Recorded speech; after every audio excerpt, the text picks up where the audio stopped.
자, 우리 새로운 단어 운동과 에너지에 대해 나가보도록 할 텐데, 자, 운동이란 게 뭘까요, 여러분? 운동.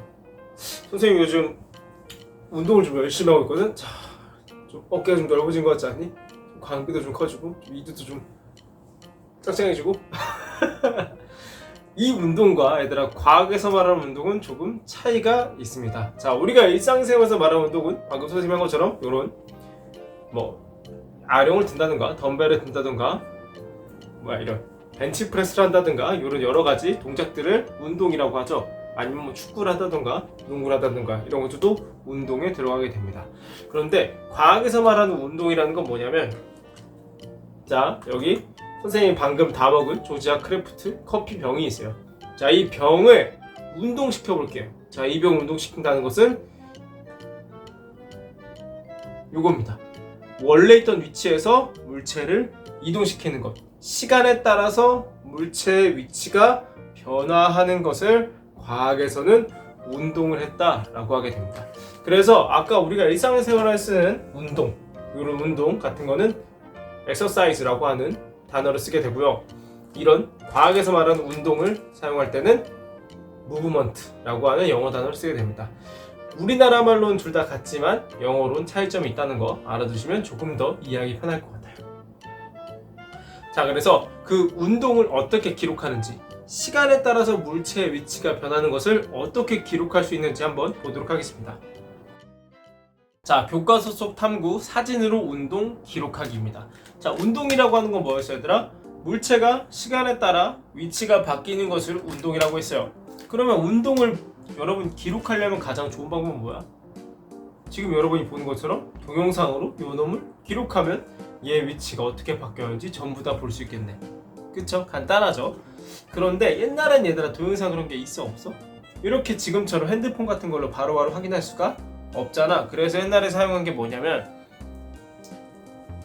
얘가 이렇게 움직이면 사진기를 딱 켜놔요. 사진기를 켜놔서 정확한 간격, 1초면 1초, 0.1초면 0.1초 간격으로 사진을 찰칵 찍습니다.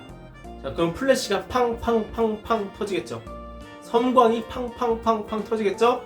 섬광이 털 때마다 어떻게 돼? 화면에 찰칵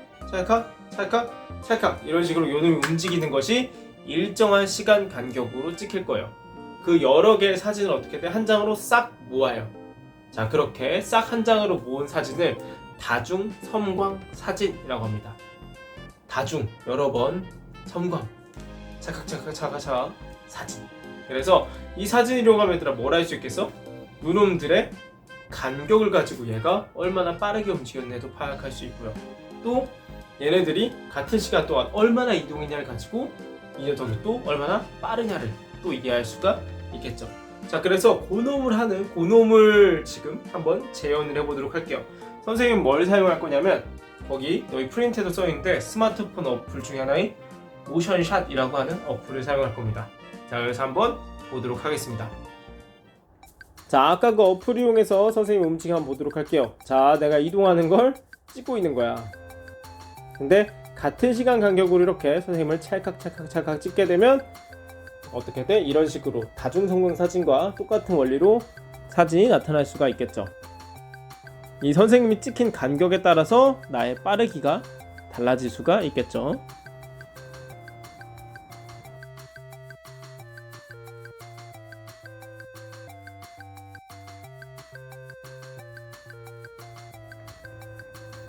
자, 만약에 선생님이 달리게 된다면, 사진이 찰칵 같은 시간 동안 찍힌다면 내가 간격이 어떻게 돼? 선생님 찍히는 간격이 점점 길어지게 되겠죠. 그쵸? 빠르기에 따라서 이런 게 달라지게 되는구나 라는 것을 알아주시면 좋겠습니다. 짱 빠르죠?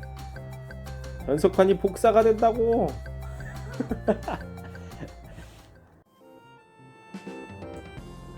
자, 선생님이 복사되는 건 잘 보고 왔나요? 모션샷이라고 하는 어플을 이용해서 선생님이 직접 다중성광 사진의 원리와 똑같이 해서 한번 만들어 본 거였어요. 자, 보면 이제 프린트의 내용을 한번 정리해 보도록 할게요. 자, 프린트를 보게 되면 가하고 나 두 개의 사진이 있습니다. 가하고 나 같은 경우는 둘 다 0.1초 간격으로 공이 움직이는 것을 찍은 거예요. 자, 가 같은 경우는 지금 공과 공 사이의 간격이 몇 cm? 3cm고요. 나 같은 경우는 공과 공 사이 간격이 7.5cm예요. 자, 그럼 밑에 별표된 거 가와 나의 운동 비교 한번 해보도록 할게요. 자, 1번 같은 거리를 이동할 때 걸린 시간. 자, 가에서 보면 얘들아 15cm 이동하는데 공 사진이 몇 번 찍혔어? 4번 찍혔죠. 그렇다는 소리는 몇 초가 걸린 거야? 제일 처음 멈춰 있었으니까 0초겠죠. 0초. 근데 몇 번 찍혔어? 처음은 제외하고 찰칵 찰칵 찰칵 3번 찍혔죠. 0.3초가 걸렸네요. 그쵸? 같은 거리 이동할 때 가는 0.3초가 걸렸습니다. 자, 나에서 보면 나는 15cm 이동할 때 몇 번 찍혔어? 처음은 그대로 있고 0.1초 찰칵 0.1초 찰칵 2번 찍힌 거죠. 자, 그러면 0.2초가 걸렸네요. 그럼 가와 나중에 누가 더 공이 빠르게 움직였다고 알 수 있어? 나가 더 빠르게 움직였다는 걸 알 수가 있죠. 같은 거리를 이동하는데 더 짧은 시간 동안 이동했으니까 누가 더 빠른지를 파악할 수가 있겠죠. 자, 2번 같은 시간 동안 이동한 거리를 보면, 자, 그러면 같은 시간 동안은 뭐야? 0.1초 한번 찰칵 한 동안 몇 cm 이동했는지 확인하면 되겠죠. 자, 가 같은 경우는 지금 몇 cm 이동했어? 0.1초 이동, 0.1초 찰칵하는 동안 3cm 이동했고요.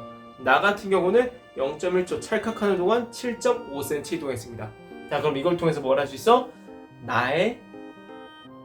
나가 더 어떻게 움직였다? 더 빠르게 움직였다 라는 걸 알 수가 있죠. 자, 그래서 이렇게 물체의 빠르기를 비교하는 단위를 우리는 뭘 사용할 거냐면 속력이라고 하는 것을 사용을 할 겁니다. 많이 들어봤죠, 속력? 자, 속력이 무엇인지 한번 정확하게 알아보도록 합시다.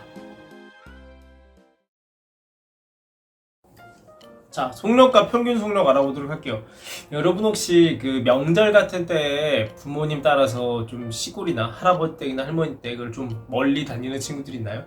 그런 친구들은 이제 가만히 아빠 뒷좌석이나 조수석 앉아가지고 이렇게 보게 되면 차량 앞에 계기판이 왔다 갔다 거리거나 거기에 숫자가 바뀌는 걸 볼 수가 있어요. 그 숫자가 나타내는 게 뭐죠? 그렇죠. 자동차의 현재 속력을 나타내는 겁니다. 자동차의 현재 속력. 자동차가 얼마나 빠르게 움직이고 있느냐를 나타내는 단위. 속력이죠, 속력. 영어로는 스피드를 이용하게 됩니다. 자, 속력이라고 하는 것은 뭐냐면 일정한 시간 동안 물체가 이동한 거리를 뜻하게 됩니다. 자, 일정한 시간 동안 이동한 거리니까, 자, 이 속력이란 걸 나타내려면 어떻게 해야 돼? 분모의 시간 그리고 분자의 거리를 두게 됩니다. 자, 그래서 우리가 일반적으로 많이 사용하는 거 거속시 요 삼각 요 동그라미 수학 시간에 배운 친구들이 있을 거예요. 수학 시간에 한이 이거 한도 모르겠네. 자, 여기 일단 거속시를 한번 보도록 합시다. 자, 이 동그라미 하나로 다 알 수 있어요. 자, 속력은 뭐다? 시간분의 거리다. 이동거리는 뭐다? 속력 곱하기 시간이다. 시간은 뭐다? 속력분의 이동거리다. 자, 이 동그라미 하나만 가지고 있으면 세 개 다 알 수 있습니다. 우리 2학년 때 배웠던 오메 법칙 생각하시면 돼요. 오메 법칙. 그것도 요거랑 같은 걸 사용했었죠. 자, 다시 돌아와서, 자, 속력이라고 하는 것은 일정한 시간 동안 이동한 거리를 뜻해요. 시간분의 거리. 그래서 보통 단위는 미터 퍼 세컨드. 1초 동안 얼마나 몇 미터를 이동했는지.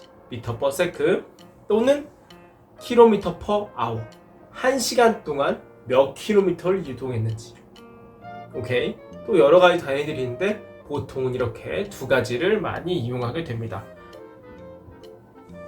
그리고 비교할 때는 보통은 미터 퍼 세컨드를 이용해서 비교를 하게 돼요. 그래서 킬로미터 퍼 아워를 미터 퍼 세컨드로 바꾸는 작업을 이따 해보도록 할게요. 자, 그리고 평균 속력이라는 건 더 간단해요. 속력이 계속 달라질 때 여기서부터 여기까지 갈 때 얼마만큼의 속력이 걸렸는지를 나타내는 단위가 평균 속력입니다. 그냥 가장 간단하게 만약에 명절이나 놀러 갈 때 아빠 어디 가는데 내비에서 몇 시간 걸렸습니다 라고 뚝 뜨죠. 그 시간으로 거리를 나누면 평균 속력이 나오게 됩니다. 그래서 이 평균 속력을 어디 사용하냐면, 또 이거 아빠 차 타고 가다 봤을 수도 있는데, 요즘 많은 게 요놈이요. 여러분, 구간 단속 카메라라고 들어봤어요? 구간 단속?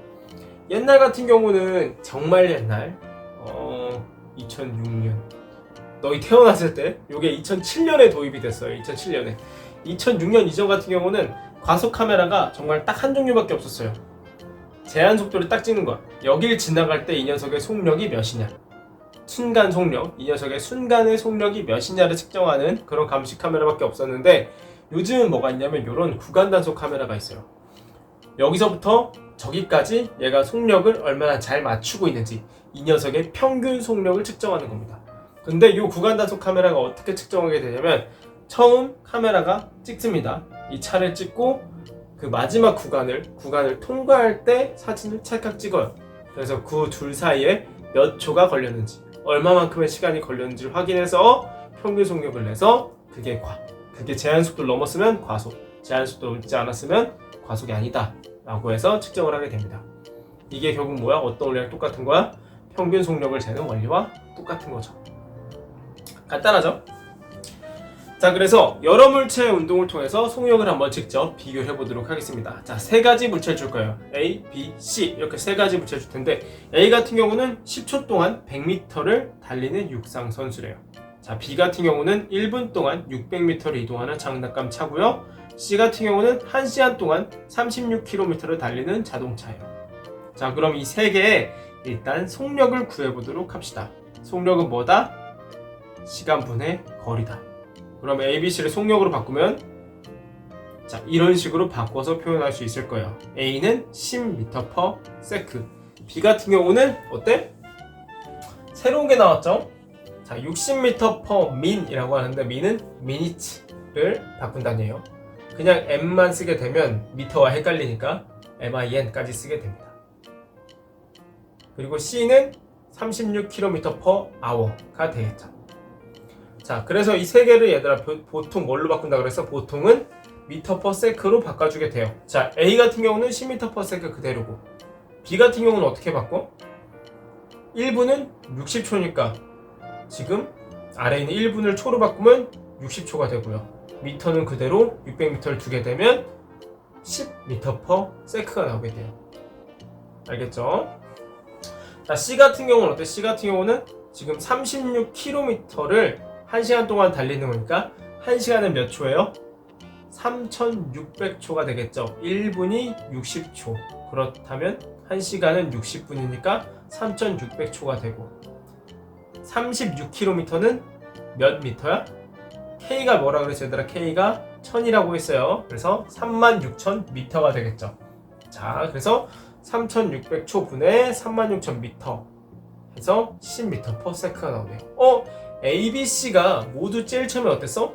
달랐죠. 10m/s, 60m/min, 36km/h로 전부 달랐는데, m/s로 전부 바꿔보니까 어때? 전부 다 10m/s로 동일하다는 걸 알 수가 있죠.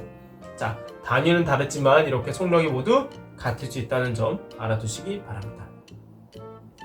자, 오늘 배운 내용 같은 경우는 일상생활에서 많이 보기도 했고, 옛날에도 많이 들어본 적이 있는 그런 쉬운 내용이었어요. 그래서 오늘은 간단하게 여기까지 하도록 하겠습니다.